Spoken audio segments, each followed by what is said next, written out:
So ఎప్పుడైతే ఈ thyroid functioning అనేది తగ్గిపోతూ ఉంటుందో ఆటోమేటిక్గా బాడీలో ఒక ఎనర్జీ లెవెల్స్ తగ్గిపోయి వీళ్ళు చాలా నిస్సత్తుగా, ఒక రకంగా అలసటగా, ఫీలింగ్ ఆఫ్ ఫటిగ్ అని చెప్తూ ఉంటారు. ఏ కొద్దిగా చిన్న పని చేసినా ఒక 10 నిమిషాలు రెస్ట్ తీసుకోవాలి, లేదంటే కూర్చుని చోట అలాగే గంటల తరబడి అలాగే ఒక చోట కూర్చుని పోవడం స్లగ్గిష్నెస్ అని చెప్తూ ఉంటాం. సో వీళ్ళు ఎక్కువగా నిద్రపోతూ ఉంటారు, ఎక్కువగా డల్గా లేజీగా ఉంటూ ఉంటారు.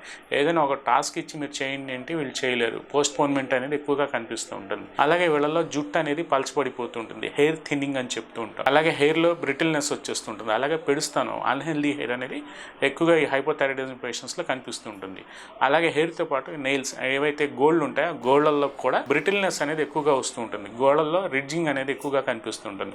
వీళ్ళల్లో కాల్షియం డెఫిషియన్సీ అనేది ఈ హైపోథైరాయిడిజం పేషెంట్స్లో ఎక్కువగా కనిపిస్తూ ఉంటుంది. అలాగే వీళ్ళు బయట కోల్డ్ ఇంటాలరెన్స్, ఏదైనా సరే చల్లని వాతావరణంలో ఎక్కువగా వీళ్ళు తట్టుకోలేరు. ఏదైనా సరే ఎక్స్ట్రీమ్ హీట్ కానీ ఎక్స్ట్రీమ్ కోల్డ్ కానీ ఏదైనా కొద్దిగా బాడీ బయట ఉండే న్యాచురల్ ఎన్విరాన్మెంట్స్కి తొందరగా వీళ్ళు అడాప్ట్ చేసుకోలేరు, అడ్జస్ట్ అవ్వలేరండి. వీళ్ళు ఎక్కువగా ఒక రకంగా మొద్దు అంటే ఒక రకంగా డల్గా, లేజీగా, ఎక్కడ బయట సోషల్ వెల్బీయింగ్లో కూడా ఎక్కువగా కలవలేరు. అలాగే వీళ్ళకి జీర్ణ వ్యవస్థ మీద కూడా ఎక్కువగా ఈ ఇంపాక్ట్ అనేది పడుతూ ఉంటుంది.